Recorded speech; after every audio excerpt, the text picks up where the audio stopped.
Good evening, everybody. This is our seventh and final budget hearing on the County Executive's 2019 budget proposal. I'd like to thank the members of Audit and Finance Committee and some of the other committees who've joined us for sharing their time and their insights on this budget. Tried to mix it up a little bit this year.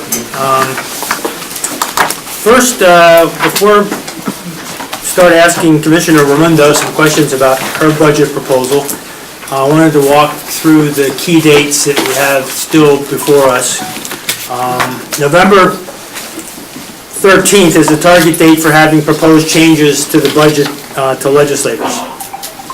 November 15th, we'll have an Audit and Finance Committee vote on the 2019 budget, and that's so we can. Nick, what's the day we have to get the report to the clerk? It's Friday the 15th.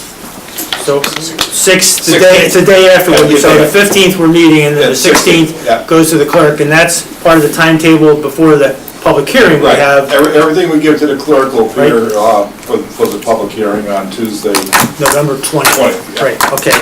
And then the 28th is the regular meeting of Audit and Finance, and we'll address some budget cleanup items again at that time. And then on December 13th, there may be an Audit and Finance Committee meeting, but I'm trying to have that moved to being before session on Monday the 17th. So again, Monday the 17th is our last session of the year. That's when we traditionally do our budget cleanup. December 3rd, you all know, is regular legislative meeting, right? And we vote on the budget itself. That's probably the most important date, Monday, December 3rd. So it's like a week earlier than we normally meet. Do any members have any outstanding questions, issues on reports or information that they've requested that we need to be reminded of so we can follow up on that? Mr. Grimm, you got the town information on the congregate care service today? Okay, so that's done. Paul, you had a couple of things, I think we were working on those? Yeah, we're good. Good. Anybody else? Okay, so without further ado, we'll turn it over to Lisa Raimondo from the Department of Public Works. Hi. Welcome. Thank you. Thanks for having us. Where to begin? Should I talk about? If you don't begin, Mr. Bergdorf, who I'm going to turn it over to, will Take your best shot first, Lisa. Okay. Do we Well, I can summarize our budget. One more thing. We have enough people here. We can do some introductions. If we start with Mr. Clay, would you start again? And Audit and Finance Committee member, please. Yes, District 12, Albany. Doug Bowen, District 7, not a member of Audit and Finance Committee. Chris Smith, not a member of Audit, a member of Public Works, and the Hill Towns. Good, thanks for coming. Vicky Plotsky, New Scotland, Bethlehem, not on Audit and Finance, but on Public Works. Charlie Dawson, Audit and Finance Committee Chair from Delmar and Glenmont. Mark Grimm, Vice Chair of Finance, and from Guilderland, 29th District. Joe O'Brien, the 25th District, Loudonville, West Albany, member of Audit and Finance. And Public Works. Paul Bergdorf, 23rd District, Loudonville, Latham, Village of Colony, Audit and Finance and Public Works. Macacus District 8, neither Audit and Finance nor Public Works. Ray Joyce, 13th, Audit and Finance. Dennis Feeney, 28, neither Audit and Finance or Public Works. Lisa, would you please introduce Sure. who's with you? Yes. Including the commissioner? Yes, my Deputy Commissioner, Scott Duncan, is here. And Scott Allardyce is in the wings. Scott, where? In the Right wings. here. Come on, join us, have a seat. Yes. Don't be bashful. All right, feel free to start. Okay, well, in summary, our budget, it went up by approximately $250,000 this year. We noticed. We noticed, and the reason for that, there are two lines that went up. One went up by $100,000. It's our bridge and road material line. The reason that went up by $100,000 is because that line is now going to be used to pay for crack sealing of our roads, which is a very effective preventative maintenance application that we apply to about 15 to 20 miles of roadway each year. It extends the life of our roads, and the $150,000 remaining is added to our salt budget, and for obvious reasons. We came close last year. We had a larger year than usual. We average about 20,000 tons of salt each year. Last year, we used about 22,000 tons. And so, as a preventative maintenance, in a way that we just don't want to run out of salt. So we increased our budget by $150,000. Oh, yes. This is a really good point. The crack sealing used to be covered under CHIPS funding, and so we So the didn't have to state was budget helping that. with the Consolidated Highway Improvement Program? Yes, and they decided that that was not going to be funded anymore, for whatever reason. We asked why, we kind of pitched the crack sealing to them, and they just said it's So not this is covered. shifted over to 100% county share then? Correct. Not really a share. It's, yeah, yep. But we feel that it's worth it, because it'll give us an extra 5 years or so out of our pavement applications. Anything else? Before I turn it over to Mr. Bergdorf, the Chair of Public Yeah, Works? I'll turn it over. Thank you. Okay, thank you very much, Commissioner. First of all, let me say you guys do a wonderful job, and basically with a relatively flat budget, you're doing a bang-up job. Thank you. Can you, I see that the county share, which, of your budget, which is 7.9 million, has gone up from 7.5 to 7.6, and the year before, 3 years back, it was 7.8. Is there a reason the county share is going up? Does it have to do with increased expenditures or less revenue, or what is kind of having it not be a linear progression? Well, I mean, offhand, I'll let you. You can go ahead if you want, but No. generally, the biggest costs are your personnel costs. You know, your personnel are, you get some funding from the state and you get some funding from other sources, but your personnel costs go up at a much higher rate than your state reimbursement, like your allocations do. Well, you So- just mentioned we're picking up crack filling. That's 100,000. And that's also part of it too. Is the crack filling contractual fee for service, or is it something our folks are doing? No, it's contractual. It's contractual, Yep. okay. Have you So, thought but- about doing that in-house? Not really, no. We get, I believe, well, I'll let you speak, Scott, on that. We have thought about it, however, the initial startup cost for the crack fill machine Yeah. is very pricey. So What is the price? when we factored in the last time, it was just over 400,000 to get the equipment necessary to do the job. The problem is really the maintenance on those machines. Okay. They're an absolute. So maintenance upfront nightmare. capital cost of 400, ongoing maintenance is, what, do you need special expertise or it's just costly? Just costly and time consuming. But bear in mind, up until just recently, it was paid for via CHIP, so we didn't really focus a lot on it, but now we have to start looking at different avenues. Could you let us know cost benefit of that in case we were to find the funds to buy the equipment? Sure. You know, what kind of out-year savings you might have by bringing that in-house versus, I think that's where you're trying to go with that question, Joe. You wanna follow up on that, or? No, I've got a couple others. Now, I know that the county, we've had an opportunity to talk more extensively, but could you give the members of the committee a sense of how many miles of road we have that we are custodians for? Sure. How many miles you repave each year, and then the extent of our bridge inspection program and maintenance program, and importantly, how do you reassess what roads we pave and what bridges we do maintenance on? I know that's a multi-part question, but it's kind of like, how are we dealing with our infrastructure from a preventative maintenance and capital point of view? Sure. Well, we maintain approximately 300 miles of roadway, but if you look at it lane miles, double that to 600. So we're responsible for that lane mileage in the county.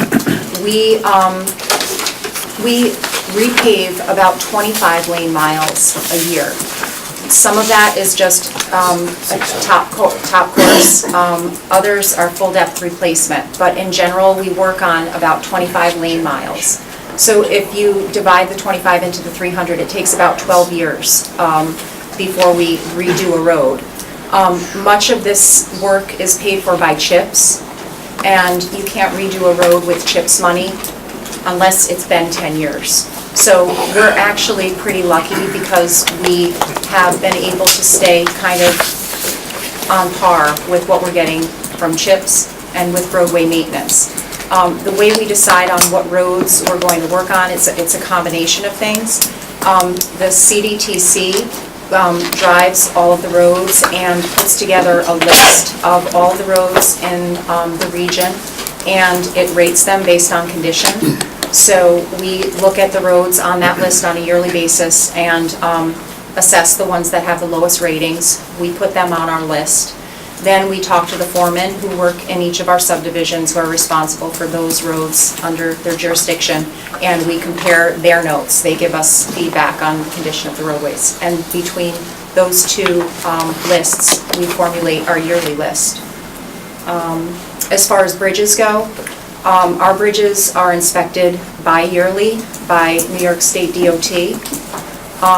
If a bridge has a flag issued on it on any given year, that flag has to be rectified. We have to make the repair so that the flag comes off, and that bridge will be put on a yearly schedule. So that's how we keep a condition rating of our structures. What does our bridge maintenance program look like? Do we have a bunch of that are on the one-year review program, or are we in pretty good shape, or where do we fall on the curve? We have about 77 bridges that we're responsible for. Of those 77, some of them are kind of, they're town and county responsibilities, but out of the 77 bridges, there are about 6 that were rated deficient.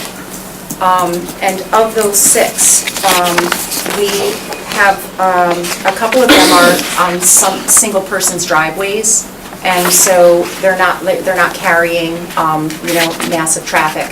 And when I say deficient, it doesn't mean that they're going to fall down, it just means that, there needs to be some kind of maintenance work done on them to bring them up. So when a bridge goes on the deficient list, we program that bridge for either rehabilitation, reconstruction, or repairs. So we actually, considering we have 77 bridges that we're taking charge of, the fact that there's only 6 on the list that are deficient, that aren't already programmed for some kind of reconstruction, is we're in very good shape. So there are 6 on the queue in addition to the ones that you have already scheduled? Correct. Yes, those 6 are not already scheduled. Some of that, like one of them is a bridge, for example, a very old bridge with laid-up stone foundation that, just based on the nature of the bridge, the state considers it deficient because of its age and whatnot. So the county goes out and monitors it each year for movement and things like that. So the bridge, we go and monitor these bridges like each year and make sure there's no movement because that particular bridge is actually a strong bridge, and it's so it's almost more like a technical flag than a structural flag. Yep. So it's not like we have a queue of bridges in the county which we're not able to deal with from a repair and capital construction point of view. We're actually doing very well. Okay. Yep. I'd like to acknowledge that Ray Joyce, member of the committee, is here now as well. In the budget book, on pages 300 and 301, there were some items that talk about money being allocated for risk retention. And I see that some of the money for risk retention is down. Now, I don't know if I'm reading that correctly. Is this like a reserve fund? The risk retention handles your CS fund, so that's something we can talk about later or now. It's Okay. It handles your workers' comp, your. Okay, all right, so that has nothing to do with the capital, No. that's all about employee benefits, okay, all right, I would, Any other members of Public Works have a question, or Audit and Finance? I have one more question. One more question? One more question, and it's sort of parochial interest. And once again, I have to really thank the department on behalf of myself and Joe for the work you did with the Shaker Corridor in Colony. It's important to 10 legislators from Colony. But I took a look at your goals for 2019, and the Shaker Corridor identified many projects, both short-term and long-term, to help that road that gets between 18 and 20,000 cars per day. And I don't see anything in there in terms of a priority to like move that project forward. I know it takes consensus with the town of Colony, joint planning, but can you tell us, I think at least for those of us who are interested in that project, what your intentions might be in Sure. 2019? Yes, in the short term, we have evaluated some fixes that we can do that wouldn't require capital planning. Restriping the roadway so that it flows better. There are certain left turn lanes that can actually be eliminated and would actually help traffic flow. There's others that we could restripe and add that would improve traffic flow. So we're actually in-house working on some ideas that the department can do with our own resources. In the long term, the TIP, it just came out, and Albany Shaker is one of... Transportation Improvement Plan? Yes, yep, and... Help us. I'm sorry, Okay. yes, funding, state funding, Transportation Improvement Plan, and that's aid to us, and Albany Shaker Road is one of the locations that we're considering for applying for TIP money. And so the applications for that are due at the end of the month, and we're going to be meeting on it next week to talk about if we want to solicit funding for that, for those projects. And what's on that project? There could be certain right-of-way acquisitions that would need to be taken place for moving curbs over by the roundabouts. There's right-of-way acquisitions that would need to be taken place to install some turn lanes. Not to mention, not just right-of-way acquisition, but the actual physical work to do all of the paving and And the such. speed limit was, we talked about in the traffic study, lowering the speed limit from Right. 40 to 30. Is Yep. that happening as well or not? That is something that the town gets to have the say over. Okay. So as the county, we don't get to determine that. And one other thing that was really a safety issue is Shaker Elementary crossing. Is that Yes. part of this trip? We're looking into... TIP, I'm sorry. Yeah, well, actually, that is something that can potentially be done sooner rather than later. That's not mentioned in our goals, but it's something we're looking into, potentially installing a signal there. And with that signal, it would not only help turns into the school, but it would help the flow of traffic progression. Adjacent signals on either end would be timed in such a way that traffic could progress in a smoother fashion. And it will also potentially have the side effect of slowing traffic. And so that is going to remain to be seen, but that's something, part of what we can do that isn't included in... Is that signal there, would that be a county-owned signal or a town-owned signal? Well, that's a good question. We are responsible for maintaining the existing signals on Albany Shaker Road, so that's going to be a conversation that we're going to have with the town to see if we do X, will you do Y? So that's a potential. So at this juncture, you can't say that that signal is part of this budget?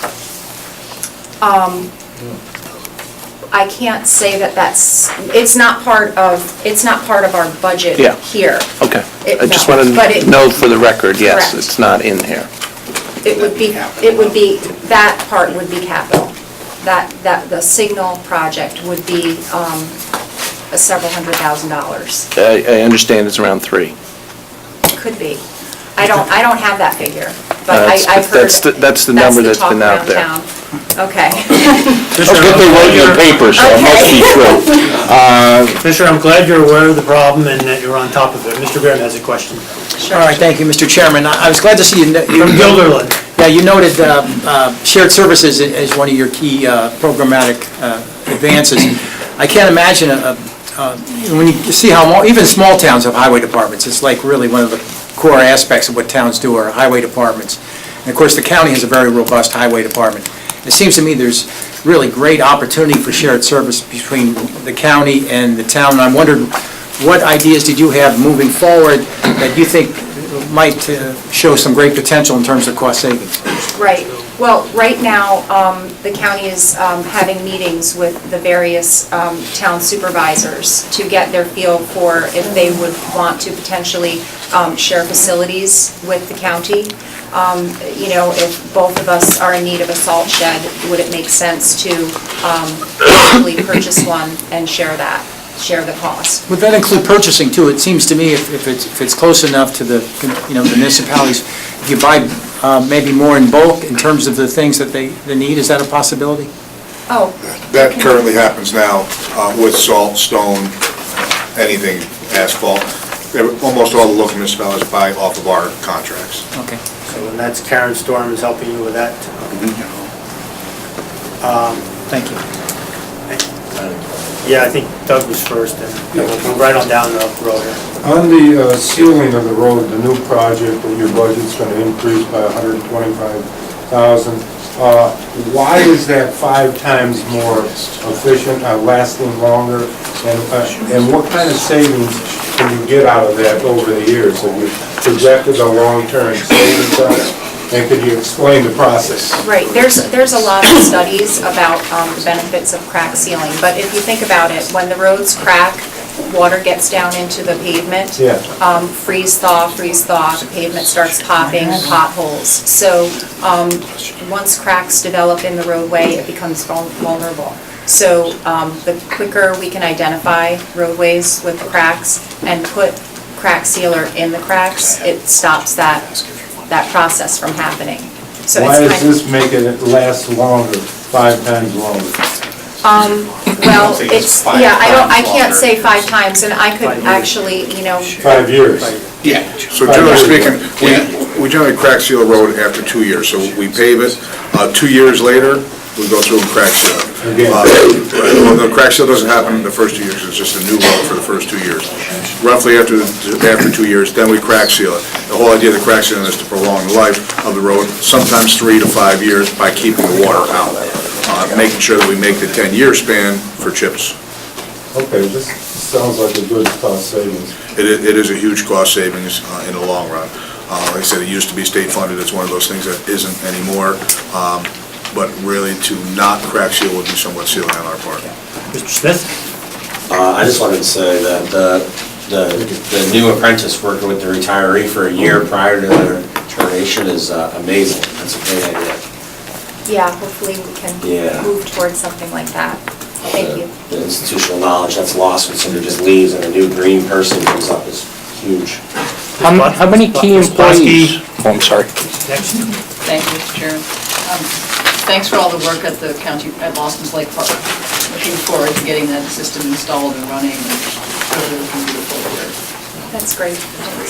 I know we had discussions earlier about the intersection, Tarrytown and 32, and unfortunately, the state study came back finding that they did not see a reason to install a flashing light there.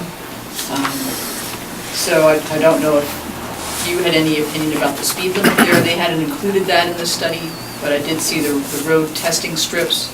The traffic study was ongoing. I didn't know if you'd heard anything.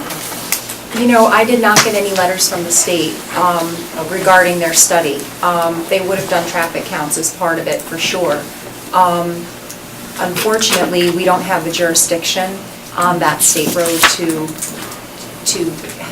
make anything, put any extra signage up or striping. So We have made headway with the state on certain other intersections, where people have brought some intersections of county roads and state roads to our attention.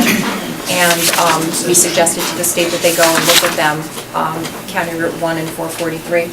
And the state did, and they actually put extra signage and extra warning reflectors up. So our hands are kind of tied. Yeah, understood. Yep. Thank you. Yeah, one other One more follow-up. quick, okay. With shared services, do you have an idea of, like, the heavy equipment inventory of the towns vis-a-vis the county? I'm not sure whether I'm a proponent of shared services. I think towns would probably end up having faster snow remediation during storms if they kept their own equipment, but just if we are going forward with certain aspects of shared services, is there an inventory of the heavy equipment so you know what the life of the various pieces of equipment and how to best deploy that if you were to blend with the various towns? Right, well, I don't think we're talking about necessarily plowing the town's roads. It's more about borrowing, from an equipment standpoint, it's borrowing day-to-day equipment. We have a lot going on with our own roads, and we're responsible for plowing some state roads as well. If the town is ever in a pinch, we help them. But that particular, sharing of our plowing services wasn't part of what we were thinking about for shared services. Okay. Mr. Moore, you're a member of Public Works. You have any questions? Clay, you're also a member of Public Works. Any? Mr. Kakis? Thank you. When we were talking about the Shaker Corridor, it reminded me of the only cultural institution that we have, and how close it is to everything that's going on with the nursing home, and how highly popular that whole area is going to be. And I was wondering if you had any plans for any road improvements out that way, on the other side of the airport, or Watervliet Shaker? maybe that one, and then in the Shaker Heritage area that's kind of shabby in there, shall we say? Well, yeah. Challenged. That's not in our plan right now. Watervliet Shaker is a roadway that we're considering potentially for TIP application. Thanks. Any other, Mr. Bergdorf? I wanted to pick up where Chris left off on the apprenticeship concept. How many key people do you have that are sort of in their golden years of service? Well, our head engineer is in his golden years of service. We have mechanics that are retiring. We have potentially, even our admins, like our admins who have been there for 30 years that know the system, they're going to leave with a wealth of knowledge. And it would be, who else? We lost an inspector that, we still have not filled. And years of service really is super important. So I'd say there's probably in the whole department like 4 positions that would benefit us. We had some kind of an apprenticeship program. Great. Yeah, we've been talking about workforce issues, succession planning, there's things that you can't control, but things that you are aware of, like who's retiring and probably when. So, by the way, ignore the commissioner management and budget for a second, sitting right next to you. Do you have enough money to run your department to do, you've been... Okay, that is a loaded, wow. No, of course we don't. No. It truly. We're looking for ways to spend to save, Right. So if there's an investment that we can make, for example, we're talking about crack. Right, that is, Things like that are gonna save us some money down the road and Right. also down the road. Right. But also keep our roads in shape. right. Come on. Gosh, you know what? You can get back to us. Okay, I'll get back to you, because I a wish have like list. several things I could think of, but yeah, I appreciate the question. Because this discussion, we've gotten a lot of members participating in the conversation tonight. I know it's very important to all of us. I would say part of it would be salary too, for many of the people, because we lose key people because our salaries are a bit lower than So you couldn't hire from the state to come work for the county? It's the opposite, right? You know the song, Charlie, come on. Mr. Bullock, you have one last question? Just with the city of Albany, do you have any paving or plowing or shared services with the city of Albany? We assist them when they ask for it. Like what, paving? Okay, for plowing. Or, Okay. you know, I don't think the city has, since I've been here, they haven't asked for anything except we help with plowing. Yeah, we plowed for 3 days with the city. You do? We'd like to see more. He'd like to see. Oh, And we would like to see less with the city, because the roads are kind of tough, but We'll send our address. We have our big plans. Hey, I have a question. Mr. Grimm. Is there a chargeback when a county provides city services in that, what's the situation there? Well, a lot of the times, we write it on a list and we tally things up, and we look at it at the end of the year, and, you know, we usually wind up at the short end of the stick when it comes to sharing. There's generally not money, there's not an money. upfront agreement about this? It's an Pardon me? an IOU? Well, it's kind of, it's a list that we keep, and, you know, every now and again, we can benefit from borrowing something from someone else. We do have next year the benefit of some state monies for shared services that we're hoping to take advantage of. Whether, like, so if the way I understand it, and is like, say, a county needs to borrow, I don't know, a road cleaning machine, and they don't have one, and they come to us and they want to borrow ours, and we let them. We quantify the time, the labor, the materials, everything, quantify that, and we'd be able to submit it to the state, and the state would potentially reimburse us 25% of the cost, and the municipality 25% of the cost. So, but that hasn't happened yet. It sounds like some MOUs might be in order, you know, ahead of the game here. All right, thank you very much, and Commissioner, and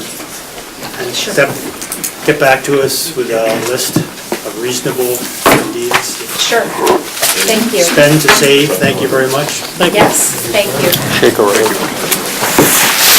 Next up is Commissioner Latina. Hey, come on up. Duncan now. So introduce whoever you have with you, or are you alone today? That's me. Mr. Latina, you're never alone. Significant. But then the biggest risk that you listed in your response to our questions was security. Given what we've been seeing in the headlines lately, it seems like it's warranted. Can you talk about the big revisions in the policy and procedures manual that you referred to in your response? Well, our procedures have changed in some of the buildings as far as the entrances. Tell us just a little bit about what your department does, what you're responsible for, so why the security question that I just asked. Yes. The Department of General Services, our responsibility is all maintenance of building security, custodial, plans and projects, is the majority of our work. Making sure all systems and security run properly in all the buildings. Okay, so So as far as security goes, last year and a half, we've been looking at our entranceways and kind of revamping them for more security. Everybody is forced really more now right through past the security entrances where the security guards are, locking down the back door of the building, so everybody that's not a county employee must come in through the front door, sign in at 112 State Street, sign in and sign out, so there's only one way for them to get in, one way for them to get out now. DSS, we installed, that was all revamped up there for security reasons. We installed a bag scanner there now, so everybody that comes into the building with bags, instead of being going through by hand, it's all going through a bag X-ray scanner now, which has improved greatly the efficiency getting people through the security systems up there.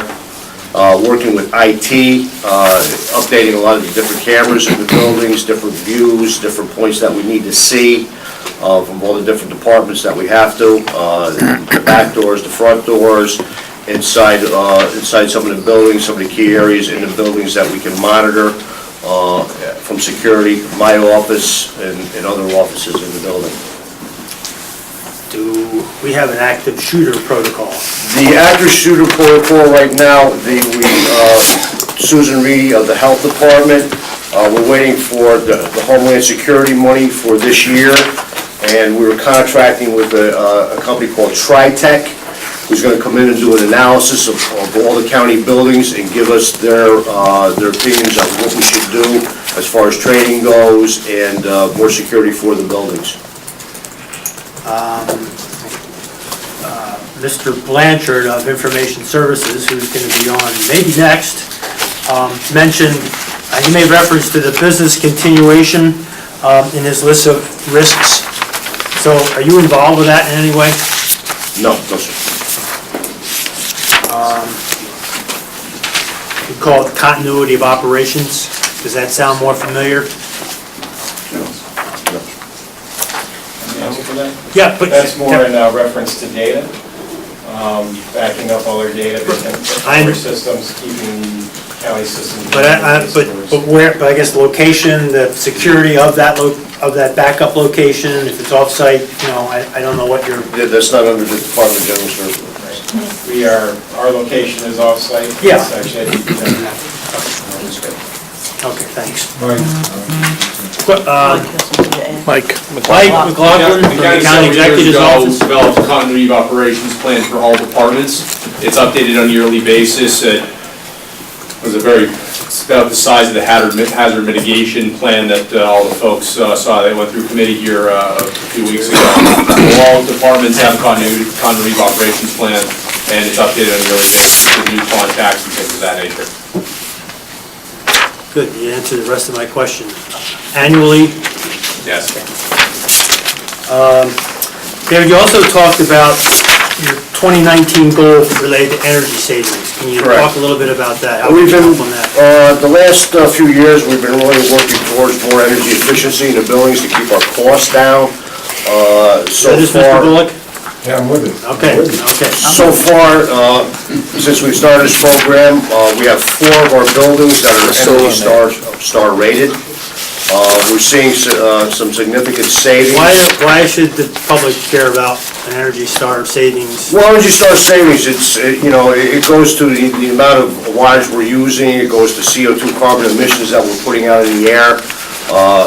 Same thing with our fleet, we do the same thing with our fleet. It's an outside entity that gives you the seal of It's the approval. EPA. Okay. EPA comes in, we have to send all our information to them, the EPA. They look it over, they score it, and that's how we're awarded the Energy Star for our buildings. Doug? Have you looked into any solar for your building? We have done some solar studies. The thing is that some of the county properties, most of them will be like a DPW site or along those sites. As far as the county building goes, trying to put something as far as a structure on top of one of the, the older buildings that we have, it's a little bit tough because most of our mechanicals, in the city are all on top of the buildings. So doing that, we did, at one point, we were looking at the TU Center, maybe to do some car stalls at the top of the TU Center. The cost effectiveness of that is something we have to really look at, as far as what our payback would be. That's where we are right now. It's still, we look at it every year. Still on the table. Yes, it is, it's always on the table. Any kind of energy savings is always on the table All right. for the Department of General Mr. Services. Joyce? Yeah, you just, speaking of energy,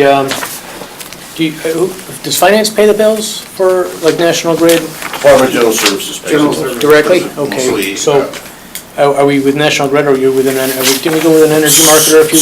Direct energy, Direct energy? yeah. Page 112, I'm just looking at the natural gas cost, just for this past year, looks like it almost doubled, is that correct? Item 44104? That's your actual. I got here, Dave. Looks like we spent Yeah, so that's 59,000 and Actual that's your budget, and this is what you're projecting for next year. So it looks like we went from 59,000 to 130? That was actually expended for last year.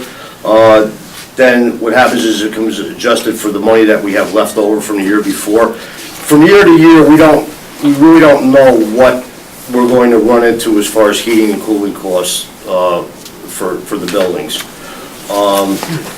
So that money is carried over into the following year, which is then... How do you budget then?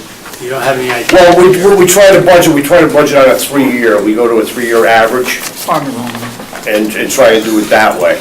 It's probably the best you can do. And also, we knew that the PSC was going to give as far as some of the National Grid accounts, they were going to get a rate increase. So we don't know exactly. Well, aren't you using Mega or one of the other? We use direct energy. But some of our costs are direct National Grid costs. Our delivery, so I think it's our delivery costs, I think, are National Grid, and our commodity purchases through direct energy. So, is the county a participant in Mega or OCM BOCES out of Central New York, which has hundreds and hundreds of school districts and municipalities? I think that's a contract thing. I think that you can join. That's something. Mega is done through the Association of Counties. I thought we were doing that. Pretty sure we are, but I'll get back to you. Thanks. Any, Mr. Bergdorf? A couple of questions, Commissioner. On fees for services on page 118, it went from $234,000 in 2017 to $427, and then we're requesting $306 for 19. What are the sort of... Then you have a carryover. Yes, I understand. 234 was the actual money that we spent out of fees for services for contractual. There was money that was left over from the following year. That's why you got into your 427. This year, we're replacing the 306 because we're coming under some new contracts.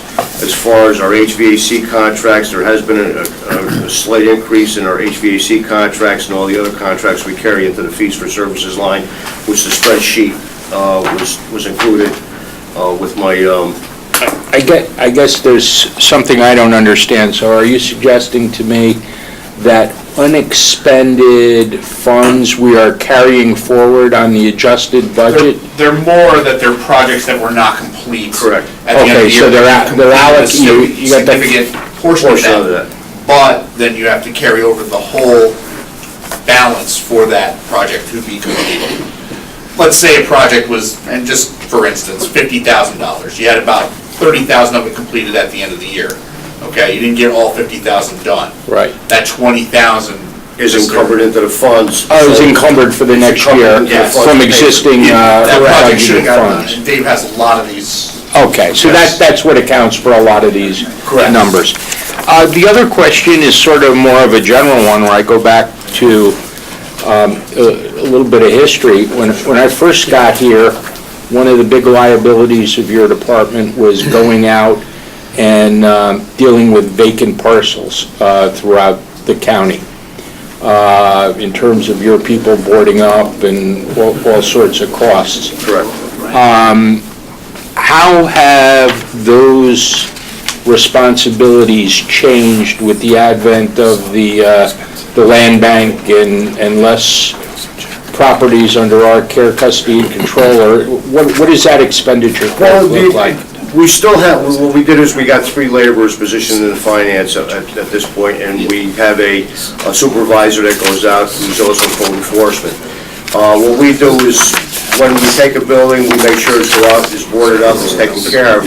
But there's such a turnover now that it's a little bit less because we're not carrying 400 to 500 buildings through the year or 300 buildings through the year. We might only be carrying whatever the land bank hasn't taken at that portion at that time. So it's the workload is a lot less than it used to be. So, Commissioner, I was referring to Sean. Where does that show up in the budget? Page 155. I believe if it wasn't last year, it was the year before, we had added 3 laborers and the foreclosure building specialist to that department, essentially creating that department to handle this. So we go out and properties that are ours that have not been transferred are maintained and given to the land bank in the position that they were when we got them. So is our total expenditure down significantly for that set of responsibilities? I can tell you that the amount of demolitions that we have to do has scaled back a little bit from that. So yes, because demolitions, as you know, are expensive, Right. 30 to 60,000 if there's. Correct, depending on the building. If there's, it can even be 100, up to 100 sometimes, because if it's an emergency, it's declared at that point, cost extra, so. Okay. We might be talking with you a little more about this, Sean. Sure. Mr. Grimm? Thank you. Last question, and then we'll move on to Yeah, Terry. I'm glad to see one of your goals is the Times Union Center garage parking project. When visitors come and use our TU Center, they can't be impressed by going through that garage. I know just my own experience. What will the renovation look like? Will we have new elevators? Will we have newly painted elevators? Will there be more lighting? Tell me what that's going to look like with the renovations. Well, we've just done a complete structural analysis of the TU garage. We've also had the elevators done. It would probably be a full replacement of the elevator, modernization of the elevators. Again, the lighting, we'll probably updo the lighting in there. We did a lighting project in there. We put all new LED lighting is in that garage right now. Can we add some more lighting? Yes. With the new egress coming on, which the ingress is now open on Market Street. Got the email today. Yep, that's open now. We're gonna be new signage, and, there will be some painting, but right now, we're really gonna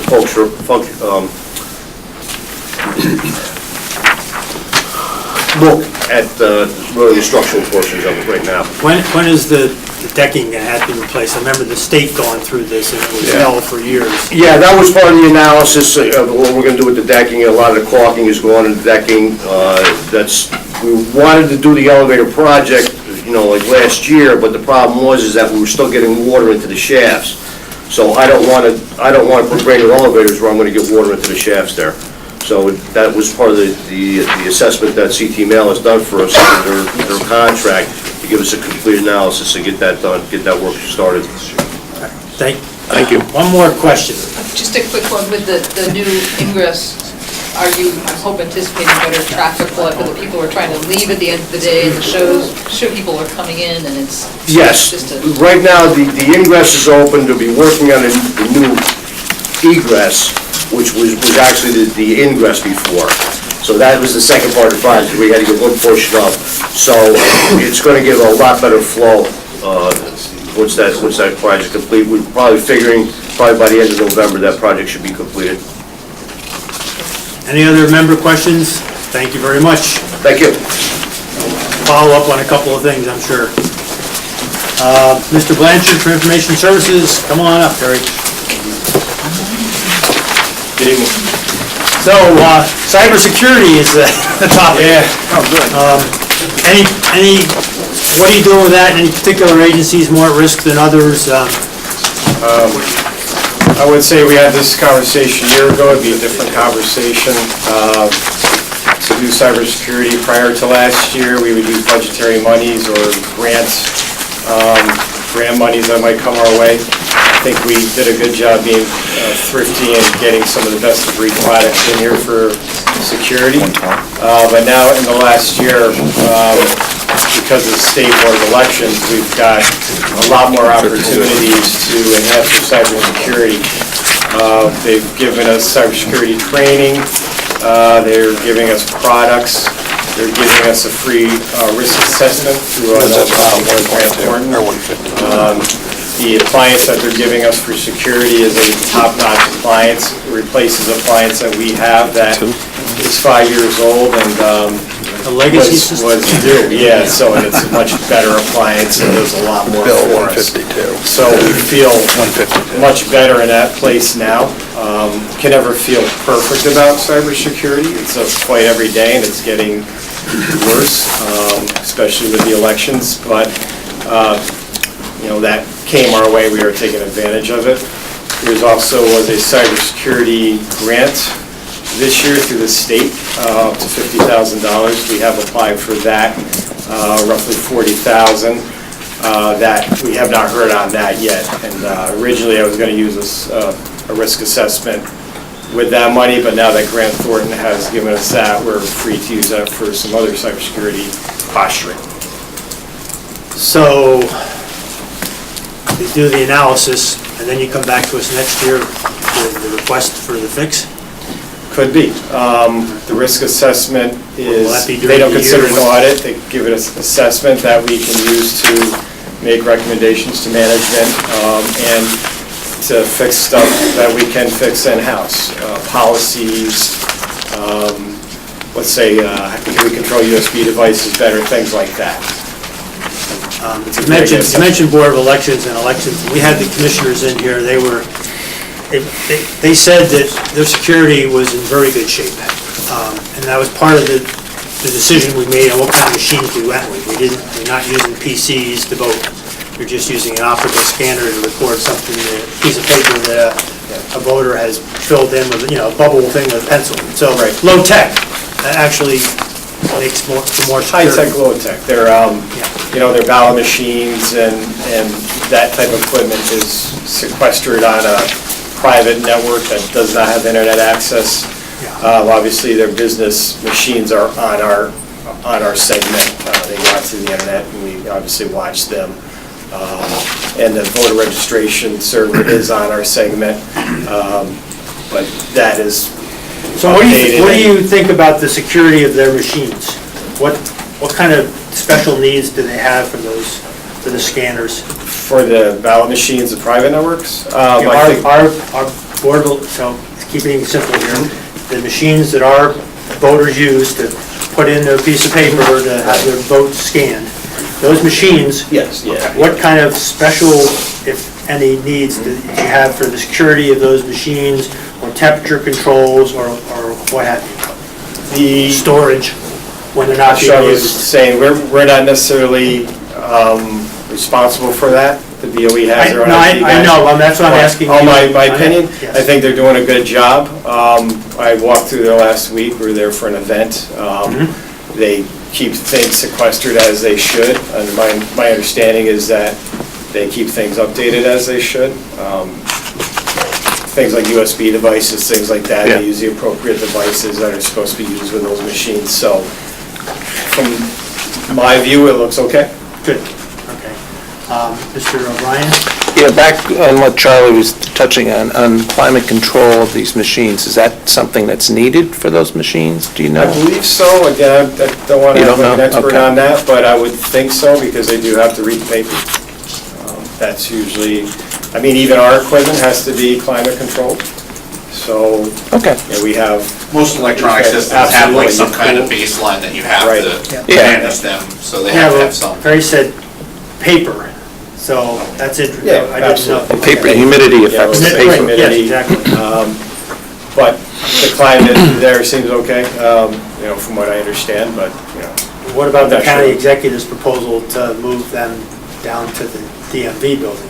I can't speak for that. I'm not familiar with the building as compared to what they have now. Any other members of Audit and Finance? Mr. Bergdorf and Mr. Grimm? Yes, I Mr. yield to Bergdorf. Mr. Grimm first. I yield to you, please, go ahead. Okay, I'm sorry. As long as the question is under 30 seconds. You can take Okay, like I 3 got minutes. 3 questions, I'll try to do them each in 30 seconds. You can ask one question. Content management of the website, I see your expenditures are down to 0. And I also see that you're looking to do a website coordinator in-house. Would that handle all of the updates for the county website? Absolutely. So the $80,000 that was in the budget for this year, that was to purchase a new content management system. Okay. Which we have. We've purchased with company Vision Internet that has now been purchased by Granicus. Okay. We came in half of that price, so it was around $40,000 to purchase it with maintenance, I was seeing there around $14,000 a year. It's a 5-year Okay, so contract. that was just software content Yep. management. Right. Okay, So that's the so- system that the website will live on.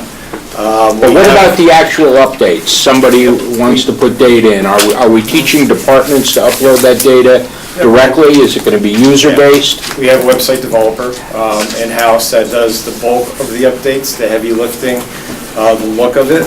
And then we do train most of the departments to do basic content updates. Okay. That's kind of the point of the content management, to make it easy. The current system is not as user-friendly. So are you recruiting interns from University of Albany?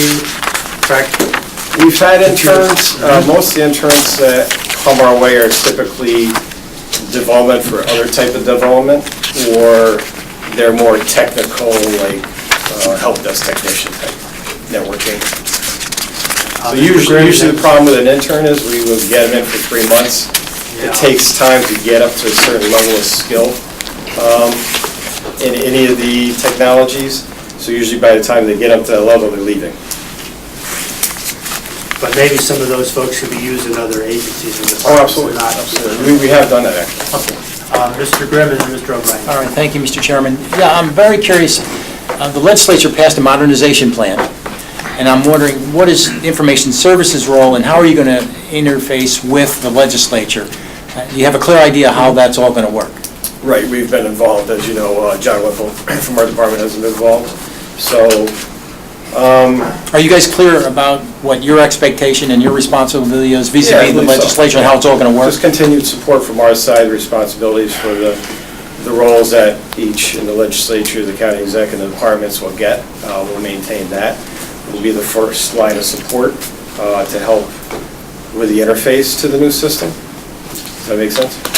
Yeah, and because you, obviously, the county executive is going to be inputting Right. along with the legislature. So Correct. we all want this to be seamless, for sure. Absolutely. Yeah. So, Mr. O'Brien and then Mr. Bullock. Usually, the files are backed up and stored off-site. correct. Most of the agencies do that in the county, or? Yes, we have our main file servers and our main systems are here at 112, but all systems, including data, are backed up to our DR site. Okay, thank you. The retention period, depending on the classification of data. Doug? Yeah, when, Next question. not on the scanning machines in the election commission, but on the voter registration rolls on the computer.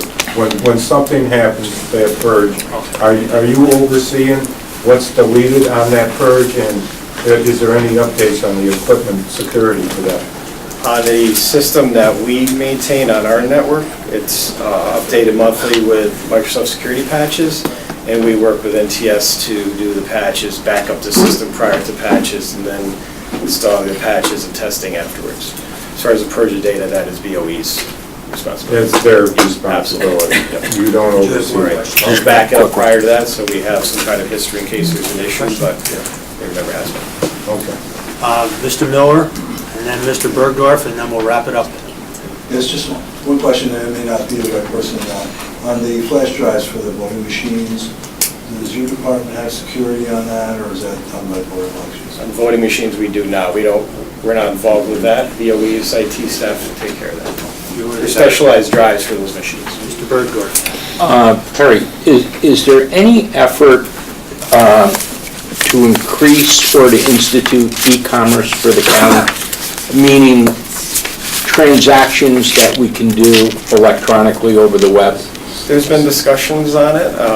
I mean, I don't know, pay your taxes, you know, a lot of municipalities do different things. And I know there's some impediments as well.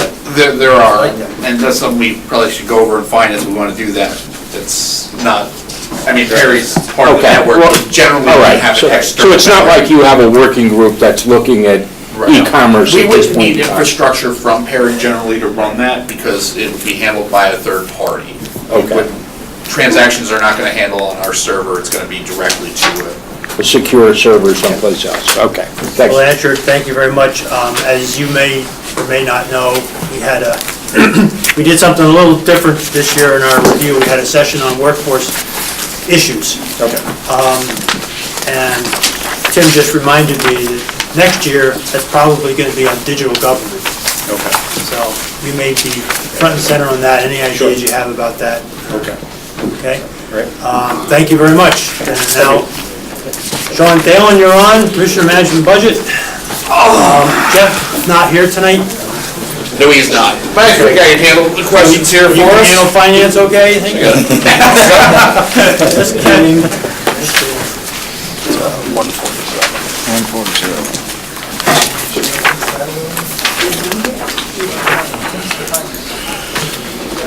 So again, Bill.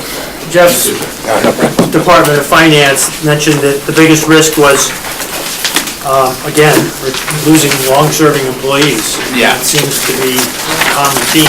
I want to say that, and I think we discussed this earlier this year at the Audit and Finance, we came and did a little bit of a reorganization to try to address this.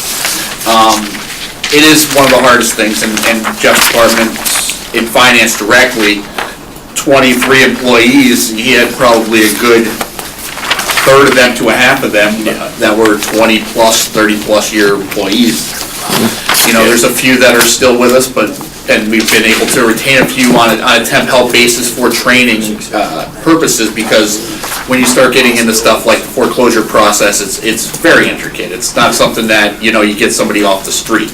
With the discussion that we had with DPW there, we have retained the person that was in the foreclosure process, the head of that process, and is currently working with the staff now to make them able to stand on their own 2 feet, but that process could take 6 months to a year, definitely. Okay.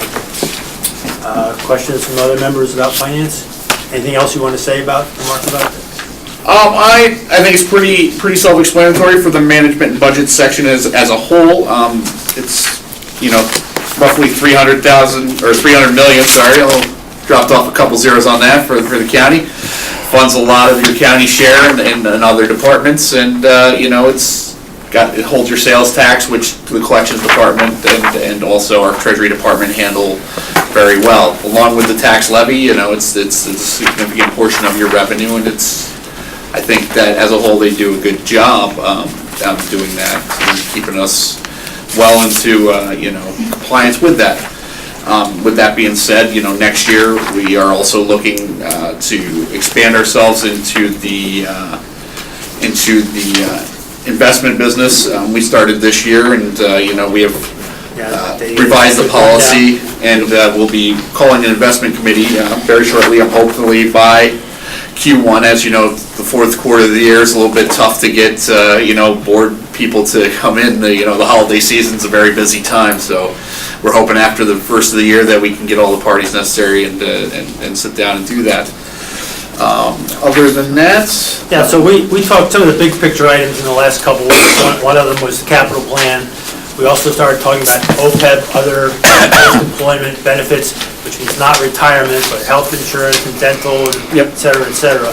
And so I'd like to see if you have any more thoughts on addressing that, in particular OPEB, which is now at a $500 million accrued liability. I can tell you, just for the retiree healthcare, you're getting up to around 10 million a year, a little bit over. And that's cash. That's not like the liability itself. The liability is actually paying as you go, basically. So that has been some... But the 500 million is kind of an actuarial number. It's not like what we have to pay each year. Yeah, but nevertheless, it gives you an indication of what you're going to have to pay each year as you go out. I mean, as you go out, that percentage increase keeps going, and, the GASB has been more conservative. So have you done any tracking on what, how that's going to start to eat into the budget over the next 5 or 10 years? Like we do a capital plan for 5 years, do you have an OPEB plan? Well, not directly, but we do monitor it, okay? So we have an X amount of, retirees. That number doesn't Well, it sounds like we're getting a lot more, and that's one of the reasons I'm mentioning it. Every department is saying we're losing senior people. We are losing senior people. We're aging out. The workforce of Albany County is aging out. True. And you're going to start getting the 20-year employee is starting to actually going to, because that went into effect in the late 90s, so now your 20-year employees... 1,000. Yeah, for the healthcare. So yeah, it's definitely a big issue. As for going alongside, I mean, we are self-insured, and we've taken great steps to minimize our healthcare cost over the last decade plus here. So that's one way that we tried to mitigate that.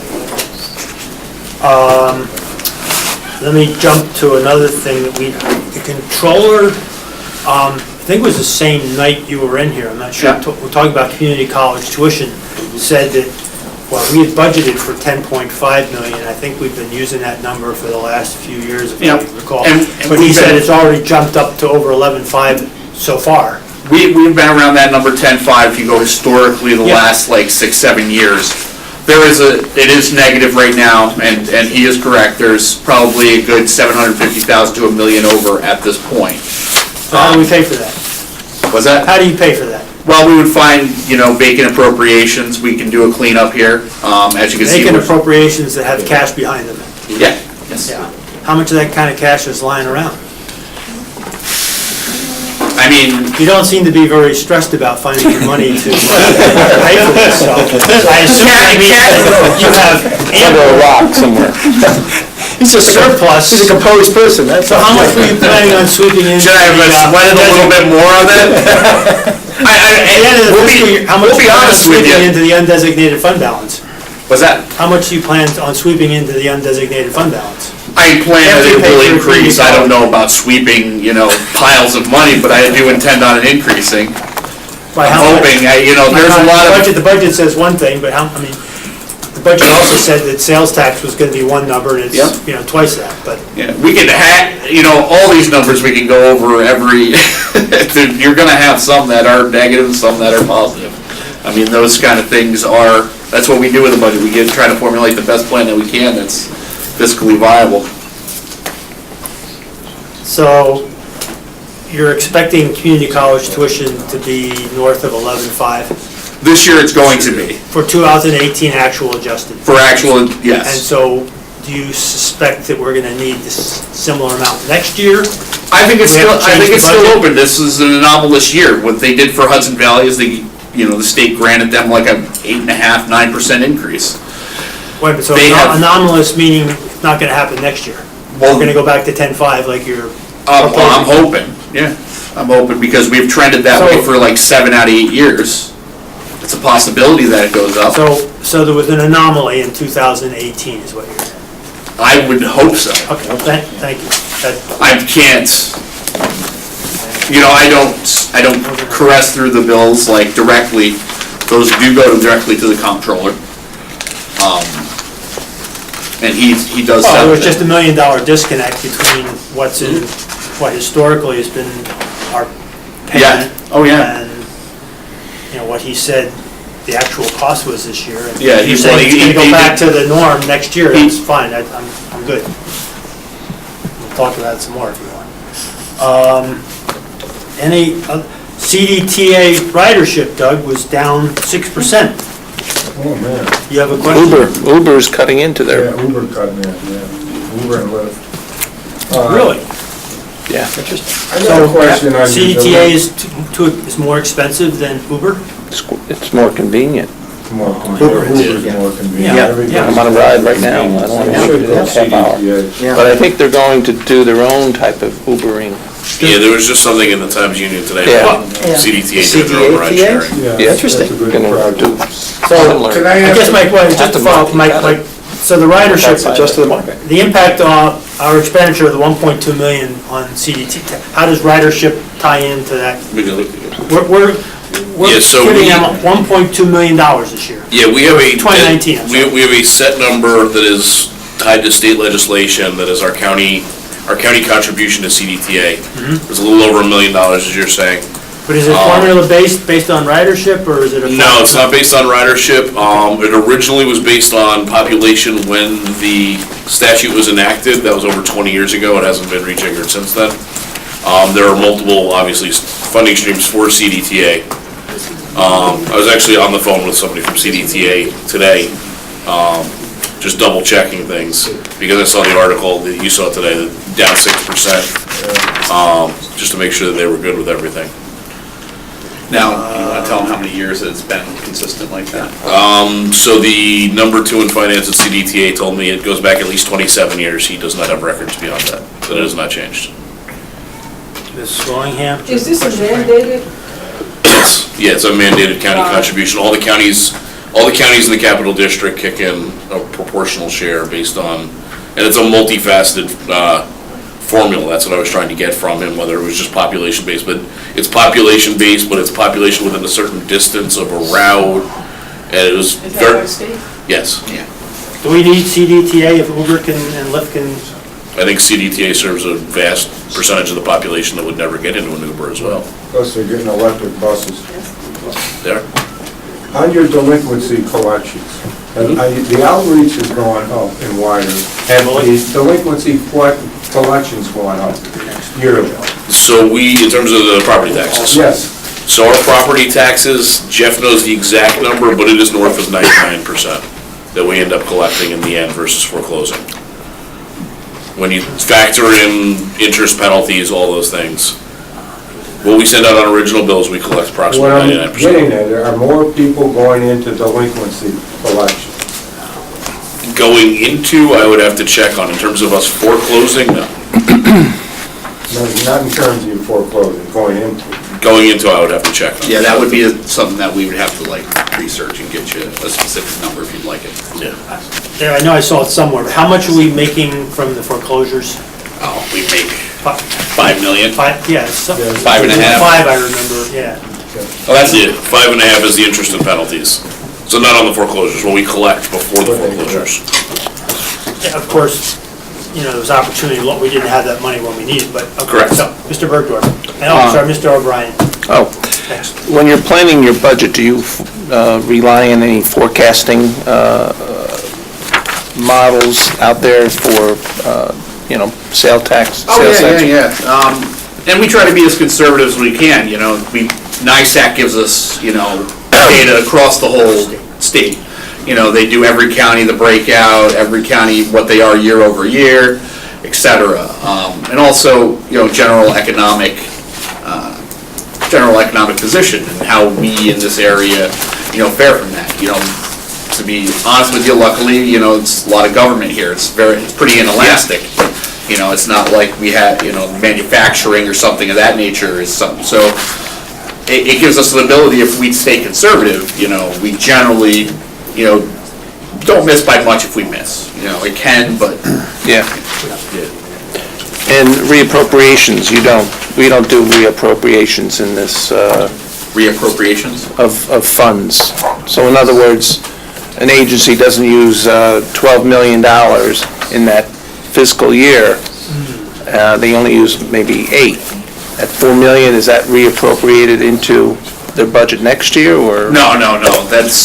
There are some specifics that, like you saw when I was here with DGS, with Mr. Latina, like if you start a project, and I ask for $50,000 for something. If I only got 30 of that done, it's best that I don't ask for that 20,000 again, because it's gonna be in the first quarter of the next year or something of that nature. So that does happen. As for a reappropriation like that, no. Okay. That's all cleaned up at the end of the year, and then your fund balance and reserves. I'm just used to the state. Dealing with the state, they did reappropriations when I was there. Okay. Commissioner, how much of our budget for various items do we bill to municipalities for chargebacks? What are I know Board of Elections is one, what other? So Board of Elections is your biggest one, and it actually is something that we have to claim on our tax cap, because it's not truly like something that the state recognizes as an independent revenue source, even though you're dependent upon it. Okay. As for other stuff of that nature, I'd have to get back to you directly. Are there other items that we bill municipalities for? There's some DPW plowing, I believe. Yeah. Okay, sort of an inter-fund journal. Yeah, some of that is trade, but some of it is a reimbursement as well. It's not a it's not small. So, one line item or something. I've come to understand that some municipalities do not really pay the bill in a timely fashion, and we deduct it from their sales tax revenues. Has happened. Has happened. Do we book that money in this year or next year? Well, do you want me to So do? if the money is due by December 31st, and it's a couple of $100,000, if we got it on time, would we have a surplus for this budget? So to use real-life examples, we send out our Board of Election chargebacks early in the year. This year, we had one municipality that did not pay on time. Last year, I think there was 3. We netted it out in their third quarter payments. So it was still realized in the exact same year. It's still in the, it's still in the same realized in year. the same year. So it's not like it carries over. Correct. It's a loss of cash flow for us for 6 months, Yeah. which now in an interest environment means something, but not a lot. Yeah.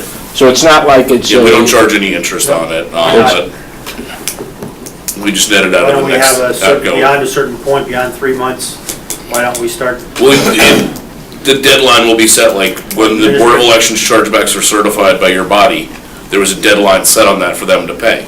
If they didn't pay by that deadline, we took it out of their next distribution.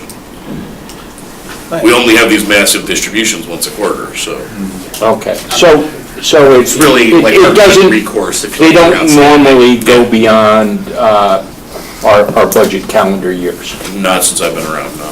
Okay. Me, I can't speak for, We you know, try to decades shore ago. them up within the calendar year because it's better for the accounting. I mean, then on the, you know, the AFR, they don't have to claim liabilities and. One more question from Mr. Goodman, I want to start getting into what you're expecting the retirement discussion. Okay. Thank you, Mr. Chairman. Yeah, I just want to follow up. There are some municipalities that don't pay their bills on time, and our only remedy is, when it comes to their sales tax distribution, when we take it out of their sales tax. But that doesn't seem to be a real penalty for being delinquent, because it's an even up swap. Is that a policy issue? How do we get people to pay their bills on a timely manner? Well, generally, you have compliance with most municipalities. 6 months is 6 months, it is money, and I mean, statutorily, if you went with like, you know. And now we have what- our investment counselor here, getting every Because kind of interest he possibly can. I mean, we would charge maybe taxpayers interest. Oh, taxpayers. So why wouldn't a municipality charge interest? Why don't you take that out of the sales tax as well, you know? By state statute, I don't know if we're allowed, it's something we can look it's- into. it's something we can look into and get back to you on that. So the state is finicky on like, you know, that kind of punishment. They want compliance and not. Punishment. We have our compliance, and even though it's 6 months later. They're And on our. if they're not finicky, it's an individual taxpayer, they're not so finicky. though. Oh, I hear you. Yeah. I hear you. That's interesting. That's why they set the rate so high, though. I mean, they want compliance, you know. Your statutory rate for your property tax, it's bad. I mean. But Gilderlin always pays on time, so that's. They better. So, we gave you a heads up today, page 275, everybody, of your budget, you'll see it's called Retirement and Stabilization Savings. And if, we started to talk about this last week, I think, Sean, how we used the state controllers, we opted into the state controllers plan to Yes. basically even smooth out our annual pension contributions because there was a big spike in the costs and there was a nasty recession. Oh, yeah. And we had we would have had to raise taxes a huge amount in order to pay the cash Yeah. on a pay-go basis. So we basically stretched out. So can you explain what you're planning to do in next year's budget? Okay. So give it an overall background to start from And the fitting in top. with what we were talking about, paying down our debt. Yeah, To the yeah. extent it's callable. Yep. So, you know, everyone here knows the market turned around very badly. The state comptroller, you know, did not get a return on investment that met their standards, kind of passed that need down to the localities, but gave them the option to amortize the liability that the municipality is. So basically, they didn't have to pay it all up in front. They could pay it as you know, over a 10-year cycle. And in the past, he's done even, you know, back to like 1995, you know, they did, I think when they did early retirement Incentive. issue, we opted into one of those. But what it did was it improved the cash flow for the county. we didn't have the ability to meet our full obligation at that point, and even, for a few years had to amortize here. And as you can see, we did for about 6. Starting in 2011? Yep, starting in the 2011 payment and going forward. The precipice here in the 2016, we capped out, we were about 31 million. As you can see, when that last amortization amount, and this is all broken out over our installment, we were about 31 million down. As of this payment this year, we'll be down to about 22 million after next year's payment if we don't have to amortize. So in the left-hand column, under total pension obligation, that's our actual payment. 2019 estimate for estimated actual payment Yes. is 22,425,774. That's the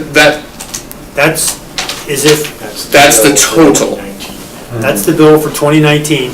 Is that what our bill would be without the controller's thing? Without it. Without it. That's what our actual. Full payment. That's full payment. Yep. That would actually be due otherwise. But because we're in this, Hopefully next year, we're in the same situation and can meet this obligation. What our budget reflects, and since the payment schedule actually goes on a state cycle and not a county cycle, we're actually budgeting 3 quarters of a year and 1 quarter a year. So the payment that we're making, the state is April 1st Yeah. to March 31st.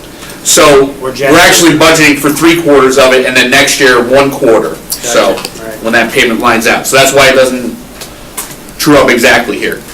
So from that 2016 at 31.5 million, we're down to 22 million. With all things being said, and we can meet this obligation next year, we'll be down to 18. So we have paid probably close to, with this payment here, close to 13 million off of that. So hopefully we can continue to do so. As I said, this is a cash flow issue, not a budget issue. We always budget to amortize, because you don't know. You don't know that if you lose 10% of your sales tax or your cash is delinquent, you can't make that payment. Now you're also in the problem of having an appropriation problem and a cash flow problem. Just a second, Wanda. So the bottom line there, 2019 estimate, over in the payment, 21,698, is that what we're actually? That's what your pay? amortization amount would be for that full cycle. But we're paying 22.5 for. 22.5 is the total, yeah. That's your total obligation. So what are we paying and where does it show up in the budget?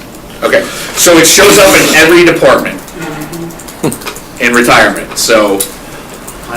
You Apportioned out by. Apportion it out, it's due to your dollar value of your salaries, because Right. it doesn't shake out the best, because as you know, there's different rates. There's rates for tier 1, tier 2, all the way down. Police, the sheriff, they also have their own rate, and it varies, from correction officers, from tier 6, which is like 9.5%, down to like, I think, tier 2 is actually your highest cost one, that's upwards of 28% of the salary. And those are rough, I'm just. So you're deciding that what we can actually pay is an amount that you've chosen here, but even if we could pay more? If you want to pay one of these cycles off, like if you, and I've talked to the comptroller, it hasn't been very common. There's things that you have to do that. It might be possible, they said. It's not very common. I thought that the they do. controller said, once you're in, you can't you can't prepay. Yeah, there's pretty much. But you gotta. Good stuff. Like I said, it's not very easy. But there is a way. It's possible. Without paying the whole thing off. Right. It's It's not. our controller expert, Ms. Willingham. So now, when was the last retirement incentive that we opted into? Boy, he's, So, 09 you said, Jim? It's 2009. 2009. 2009. Yeah, the 2009 incentive back. So I thought the cost back to the employers, I thought it had to be paid over a 3-year period. No, actually, the one in 09 was paid over an 8-year period, it looks, yeah, because we paid it off in 2016. So now, But also in 1995, they had a 20-year one. That was like one that was back in, yeah, that was the old. This is not this is a Okay, so safety now- issue. for the Now they're all set at least in kids. 10 years. Okay, so not now like a- have a rail the trail, payments 5 people for go. retirement caught up as far as everything used to be like behind? Have they caught up? At some point, I thought they changed the payment schedule. Well, so we've, and with the new creation of the tiers, Tier 5 and Tier 6 coming out, which are a lower contribution amount, we've been able to maintain a relatively flat obligation. It's 22, 23 million. It should continue like that if the market continues to be okay. You could go into another flux from, from in 09 to 2012, you went from 9 million to 22 million. So that was.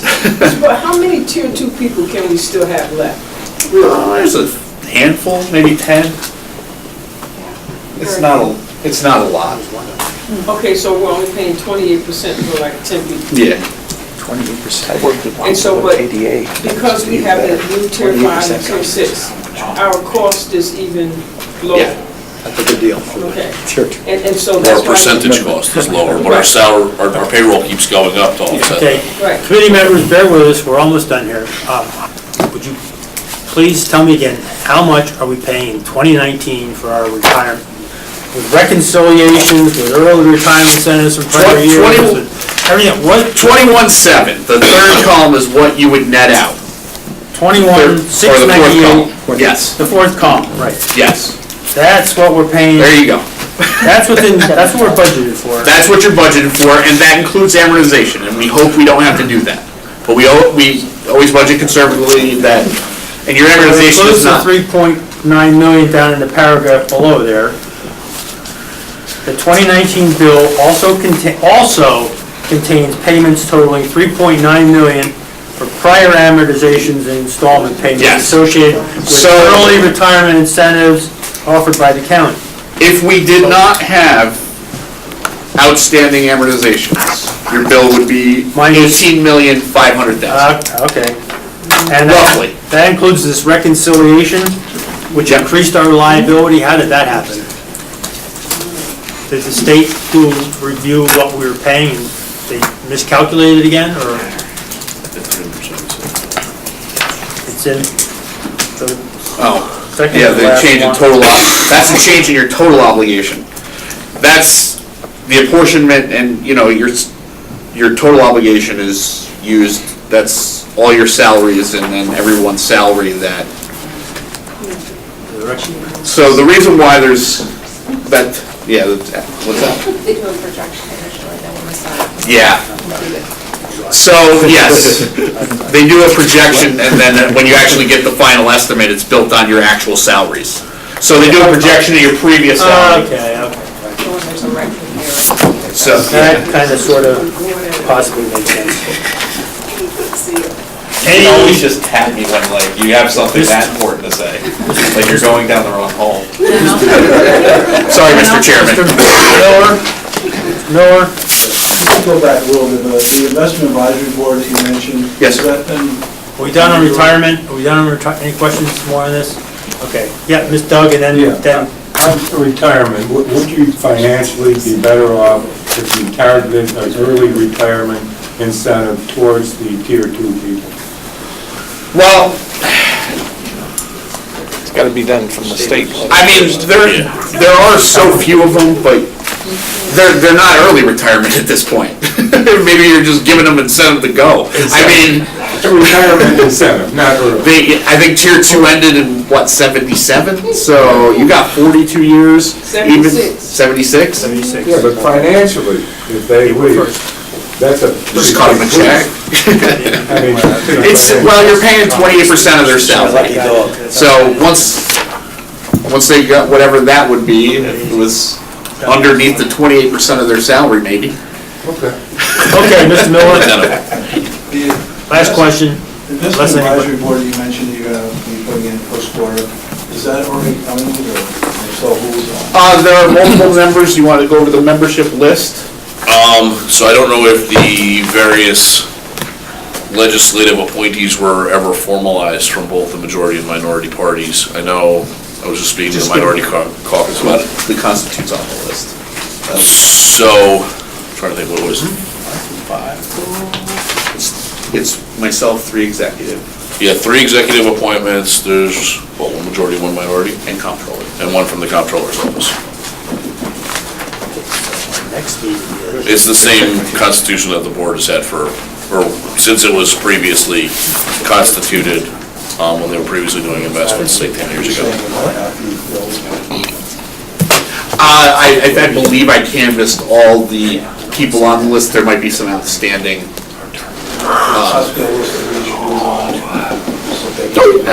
Yeah. Thank you very much. Thank you. Again, November 15th, we vote on Finance Committee members.